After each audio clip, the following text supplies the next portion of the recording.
Kolkata Port, the only riverine port of India, was placed under the administration of the Port Commissioners on 17 October 1870.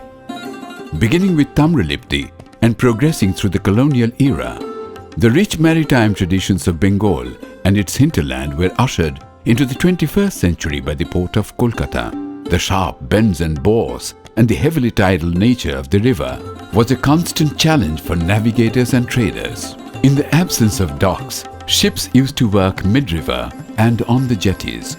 The first impounded docks came up in Khidirpur, some 200 kilometers upstream of Sandheads in 1892, with the first English ship Lucy entering Khidirpur dock in the same year. The Commissioner's own railway line opened in 1875. Transit storage space was expanded and new warehouses were set up.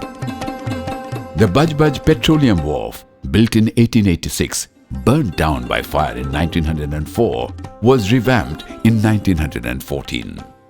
With the opening of the Suez Canal and larger ships arriving, a new dock system, the King George's Dock, now named Netaji Subhas Dock, was opened in 1929. Between 1927 and 1929, Kolkata Port was the busiest of Indian ports, handling nearly half of the country's trade.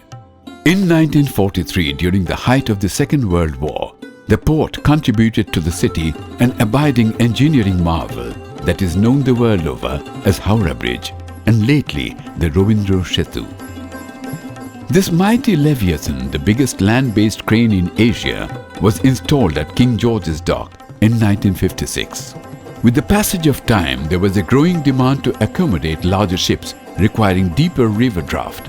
The national planners chose to set up a deep-drafted port facility at a relatively backward place called Haldia on the western bank of the river. A subsidiary dock system called Haldia Dock Complex came up in 1977, offering quicker turnaround of heavier vessels and a congenial gateway for core industries like oil, petrochem and fertilizer.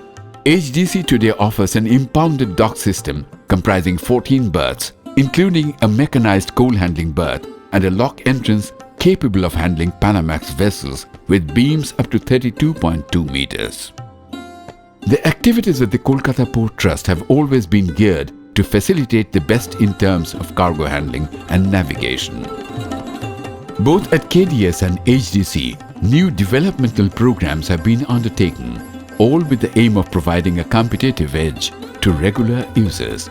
Nepal and Bhutan are preferential clients for the Port of Kolkata. Both countries enjoy privileges in movement through Kolkata Port on a par with India.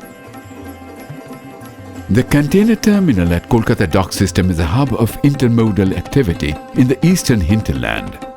Out of more than 6 lakh TEUs handled every year by Kolkata Port, this terminal at KDS alone handles more than 5 lakh TEUs.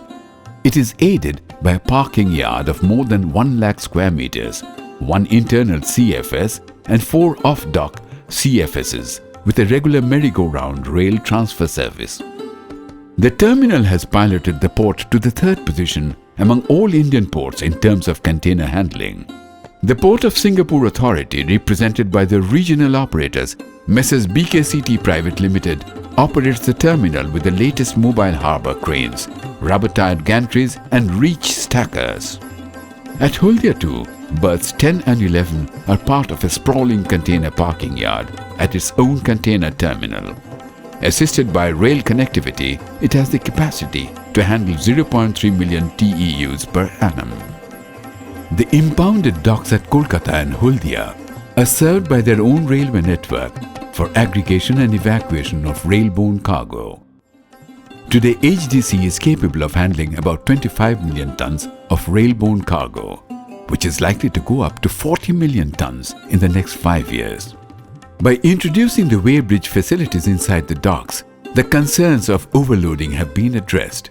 Haldia and the Bajbaj terminal at Kolkata have riverine oil terminals for handling crude, POL products, LPG and a variety of chemicals. IOCL, BPCL, HPCL, Reliance, MCCPTA and HPL are some of the major clients for the port. Historically, pilotage on the Hooghly River has been a fearful and romantic challenge to improve navigation drastically over the years from the days of the semaphores. Kolkata Port has upgraded its navigational technology by leaps and bounds. Kolkata Port, a pioneer in introducing VTMS, has now upgraded the system by the latest state-of-the-art version, along with installation and commissioning of new radars, microwave links and RDF communication systems. In step with the demands of trade, Haldia has embarked on a number of capacity augmentation projects. The new liquid cargo handling jetty at Shalukhali, Outer Terminal 1 and 2, floating barge jetty, fly ash jetty, coastal berths, augmented coal handling facility at berth 4, and most importantly, mid-sea transloading facilities will open up new horizons in cargo handling. Transloading, an innovative model for cargo transfer on high sea, will enable dry bulk cargo vessels to work at a draft of about 20 meters.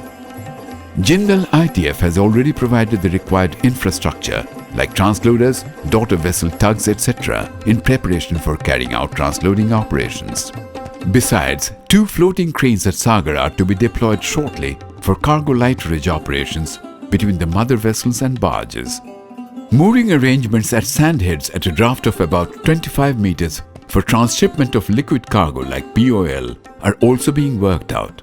Land available with docks presents a vista of possibilities to the maritime investor. Major industrial players and multinational corporates have come ahead to take advantage of the prime lands, which can change the landscape of the port and trigger a new surge of industrial buoyancy in the region. ACL, Transworld Terminals, ETC Agro and Sonar Ship Management are few such clients that have shown active interest in utilizing the port's land resources. HDC is among the first to manage the land assets by the Geographic Information System. It has allotted 141 acres of land for port-based investment at Haldia to IWAI, BPCL, IOCL, Aegis Logistics Limited and Exide Industries. Kolkata Port is connected by National Waterway 1 to Allahabad. Besides, HDC connects to the northeast through National Waterway 2. IWAI has taken a long-term lease of about 61 acres of land under the Jalmarg Vikas Pariyojana for developing a multimodal inland waterway hub at Haldia. The deep-drafted Bhorsagar Port project is designed to accommodate vessels of 9-meter draft with a projected traffic of 7.5 mmtpa. A joint venture of the port and government of West Bengal, it can unfurl a new industrial era for the eastern hinterland.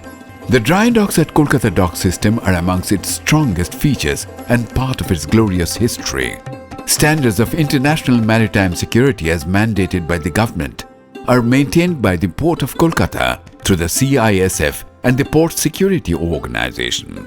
The Ministry's ongoing initiative to introduce RFID in vehicular tracking will also be a boost to interoperable security in ports. Go Green is a pledge for the port. KOPT has installed a biodiesel dispensing unit at HDC. Solar energy is also being explored as an alternative to conventional sources of energy. At Kolkata, the riverfront and the nature park within the vicinity of KDS is a balm in the highly industrial environs of the city. Under the Swachh Bharat mission, several new gardening and landscaping initiatives have been undertaken. Kolkata Port is a forerunner in implementing a number of corporate social missions, imparting quality education, providing public utilities and healthcare, street lighting, improving public roads and beautification are only some of the initiatives. The Central Record Documentation Centre, set up in 2006, is a unique initiative among ports in India. The Hooghly and the port holds immense potential for cruise tourism and maritime research. The indenture memorial set up on the port embankment proudly, though painfully, recalls the days of the diaspora when hundreds of ships sailed from the river with migrant labour to distant colonial plantations. Kolkata Port, the only riverine port of India, is set to play a major role in giving a concrete shape to the dream of Make in India and participate in the government's cherished Sagarmala project.